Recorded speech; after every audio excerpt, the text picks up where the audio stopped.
غیر مسلم کسی مسلمان کو تنہا پا کے اس پر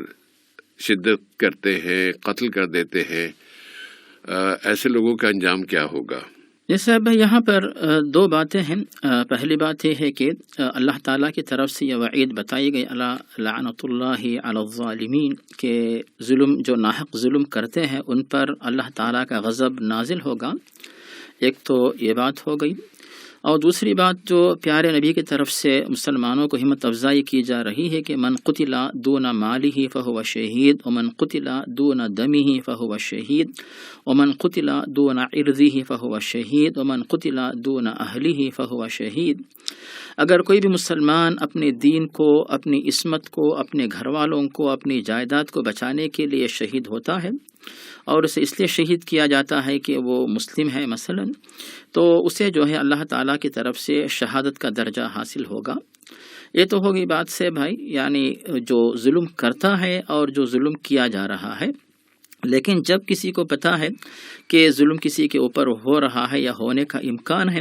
تو لوگوں کو چاہیے کہ احتیاط کریں، ظلم کے مقامات سے اپنے آپ کو بچا کے رکھیں، اجتماعی طور پر آنے جانے کا سلسلہ رکھیں، آپس میں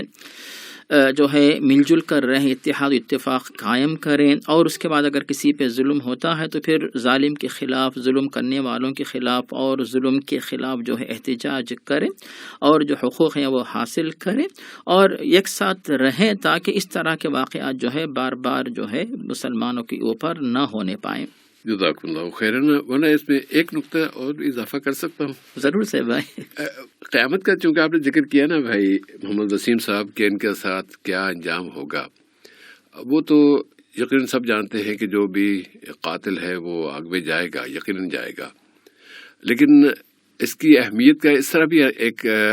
اندازہ کیجئے کہ نبی کریم صلی اللہ علیہ وسلم نے یہ ہمیں بتا دیا ہے کہ قیامت کے روز جتنے بھی گناہ ہیں انسان جو کرتا ہے، جو بندوں سے متعلق ہے، حقوق العباد جس کو کہتے ہیں، ان میں سب سے پہلے اللہ تعالیٰ جب کوئی حساب لے گا نا، تو وہ خون کا حساب لے گا۔ جتنے لوگ مظلوم قتل ہوئے ہیں ان کا مداوع اور ان کے قاتلوں کا حساب کتاب سب سے پہلے ہوگا۔ حقوق اللہ میں سب سے پہلے نماز کا پوچھا جائے گا، اور حقوق العباد میں سب سے پہلے خون کا، جو بھی مظلوم قتل ہوا ہے اس کا اتنی اہمیت دی ہے اللہ تعالیٰ نے انسانی خون کی، انسانی جان کی حفاظت کی۔